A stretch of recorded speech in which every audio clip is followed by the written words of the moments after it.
The man known to history as Nicholas Winton was born to Rudolf Wertheim and Barbara Wertheimer on the 19th of May 1909 in West Hampstead, London. His father, Rudolf, was the son of German immigrants Niklaus and Charlotte. In 1907, Rudolf married Nicholas's mother, Barbara Wertheimer, who came from Nuremberg, and the newlyweds moved into the Hampstead house together, where they enjoyed the trappings of an upper-middle-class London lifestyle. In Hampstead, they became part of a community of affluent and well-educated German Jews who had settled in London in the first half of the 20th century to work as merchant bankers and stockbrokers. However, unlike their friends who retained their Jewish religion, Nicholas's parents decided to raise their children as Christians. Nicholas and his brother Robert began their formal schooling at University College School, a preparatory school where Winton would meet one of his best friends, Stanley Murdoch. In 1923, Murdoch was part of the first intake of boys sent to the newly established Stowe School, with Winton following suit and becoming a boarder after persuading his parents to allow him to join. The first term was especially difficult for Nicholas, who struggled to make friends and to bond with the rather snobbish upper-middle-class pupils that made up the majority of his classmates. Nevertheless, on the sports field, with the help of his teacher, Captain Felix Grave, he excelled at fencing, and in the academic sphere, he was a very talented mathematician, his love of the subject fostered by an inspiring math teacher, Mr. Hexter Smith, who made the world of banking exciting and interesting to him. Aside from this, Nicholas heavily disliked the weekly drill and gun practice organized by the Officers' Training Corps, and was poor at a number of other sports, including cricket, rugby, boxing, and cross-country running. His disdain for army camp, shooting, and many of the more competitive sports perhaps were an early sign of his deep belief in pacifism. In early 1927, he graduated from Stowe, but without the required grades, which meant that he continued his studies in the evening whilst he served an apprenticeship at the military bank. His father, so often away on business, had sketched out a predetermined career path for his son, who was to go into banking, just like him, an arrangement that Nicholas did not really mind, and which actually suited him, given his aptitude for mathematics. Now legally an adult, Nicholas continued to practice fencing with his dedicated instructor, Felix Grave, and voraciously started reading George Bernard Shaw, Coleridge, and other authors, whilst also finding time to learn the Charleston dance. In February 1927, he began working in the city proper for a firm of merchant bankers called S. Yahet, his first job being to manage their internal correspondence. Now 19, Nicholas began to mention girls a lot more, and found himself besotted with Elizabeth O'Malley, who was orphaned as a toddler and taken into the care of one Mr. Sala. With Elizabeth's governess in attendance, they started to meet frequently, with Winton writing in his diary that, "I think she is pretty and certainly interesting." However, just as their relationship was blossoming, Nicholas was sent to Hamburg in June to gain some experience in international banking. Before he left, he said his goodbyes to his friends, family, and of course Elizabeth, writing rather mournfully how, "I shall be sorry to leave Elizabeth, as we have got very friendly in a very short time, and 3 years of correspondence." At Christmas, he returned home to London, and was reunited with his love on New Year's Eve at the Dragon, an exclusive night spot. Yet after this, they broke up, and no more is ever heard of Elizabeth. By April 1930, his time in Hamburg was over, and with some reluctance, he moved to Berlin, where he took up employment with another firm, Wassermann's. where the best years of his youth were spent as an apprentice banker. At this point, Hitler had been in power for a couple of years, but Nicholas did not worry himself with politics at this stage, as he engrossed himself in his new role, which included a brief spell working for the Banque Nationale de Crédit in Paris. However, by February 1931, with the Great Depression in full swing and the European economic situation looking gloomy, he was forced to cancel a planned move to New York and was called back to London, where he started to work for the Anglo-Czech Bank and focus his efforts on making an independent living for himself. From the mid-1930s, Nicholas could no longer ignore the worsening situation in Germany, as droves of relatives and family friends began to show up at his ancestral Hampstead home, not as temporary guests, but as refugees. Accompanied by his old left-wing schoolmaster Martin Blake, Winton started to familiarize himself with the political developments in Germany by attending meetings at the Peace Pledge Union in Sussex, where he was introduced to several active socialists eager to educate the public on the growing Nazi threat. Used to a family circle that never really discussed politics, he was experiencing a political awakening at this time that burnished a newfound desire to help others in need. As a result of these various influences, Nicholas suddenly felt compelled to make his own political contributions, and just before Christmas 1938, he was persuaded by Martin Blake, who was unable to give details on the phone, to cancel a planned skiing trip to Switzerland to help him with a far more important matter.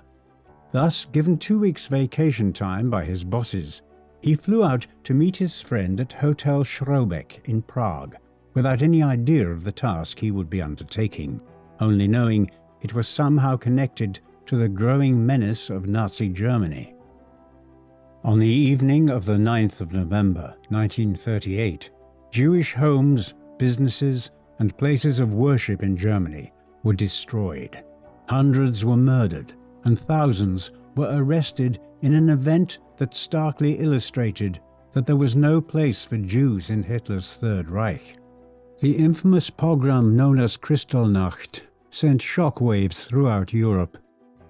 2 months later, with Kristallnacht confirming the greatest fears of the European Jewry, the British government, who had played a major role in the Munich conference that had spurred the refugee crisis, relaxed its immigration laws, allowing endangered children to enter the country with a simplified travel document.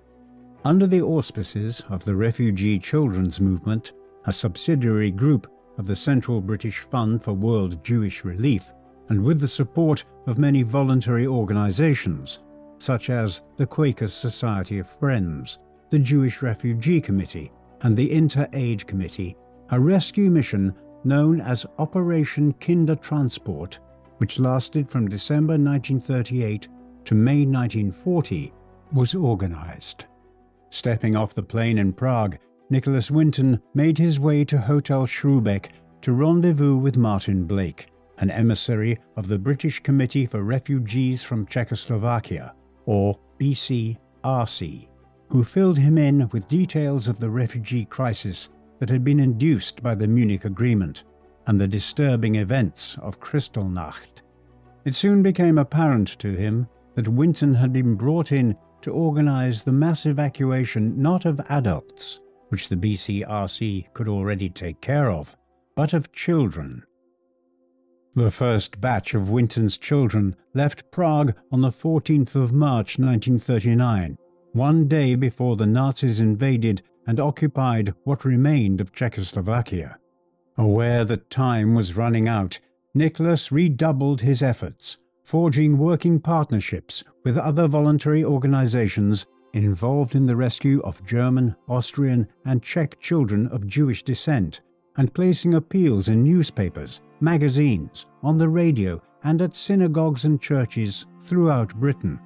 At the direction of Winton and the numerous individuals who helped him carry out his master plan, between the 14th of March till the 2nd of August 1939, a total of 8 Kindertransports were made that brought 669 imperiled children to the relative safety of Britain. Following an intense 8 months of overwhelming physical and emotional pressure, returning to the mundane routine of his banking job was something that Nicholas Winton simply couldn't do, despite assurances from his employer that there was money to be made as the world lurched closer and closer to all-out war. Having seen firsthand the horrors of Hitler's Reich, he felt it best to throw his lot in with the war effort and to quit his job while still awaiting call-up. 2 days before Britain declared war on Germany, Winton was asked to set up an Air Raid Precautions, or ARP, depot in Hampstead to deal with the inevitable German bombs that were shortly to turn London into a smoking ruin. In February 1940, though, Winton resigned from his post at the ARP, responding to an advert commissioned by the British Red Cross and Order of St. John War Organisation, calling for volunteer ambulance drivers abroad. After passing the driving test and medical examination, 10 days later he found himself in France, as part of the first unit to be dispatched overseas, which was composed of 25 ambulances, each with 2 drivers, 3 staff cars and 2 trucks. Setting up camp in Wimereux, his days now consisted of morning and afternoon parades, ambulance cleaning, and practice convoy runs and mock drills, which he undertook with his fellow volunteers, a motley collection that included several elderly and out-of-shape men. When Nicholas suggested it would be a good idea for them to learn basic first aid on their afternoons off, for despite being ambulance drivers, no one had been given proper medical training, Winton eventually returned to Dover, exhausted, bewildered, and deeply questioning the organization and discipline of the Red Cross units, after 2 of his commanding officers had simply abandoned them and returned to England without informing them. Following a brief stint in the Home Guard between April and September of 1942, Nicholas, an experienced pilot, next enlisted for the Royal Air Force in a bid to be closer to the action, but to his dismay, he was rejected because of his poor eyesight. Instead, he became a pilot training instructor, first taking up a posting at the South Cernay Aerodrome, teaching recruits how to night fly, before moving on to La Rochelle in western France in 1944, where he achieved the rank of flight lieutenant. Having witnessed the agony and pain of those displaced from their homes brought on by World War II, in 1946, Winton demobilized from the Royal Air Force with the intention of getting himself involved in the post-war rehabilitation and resettlement of refugees. Selected for his past humanitarian work and fluent German, in 1947 he took up employment with the International Refugee Organization, or IRO, relocating to Geneva to become the assistant to Abbe Schwartz, its reparations director. Months later, Winton was handed the unbelievable task of organizing the sale of Nazi treasure that had been discovered in the American zone of occupation.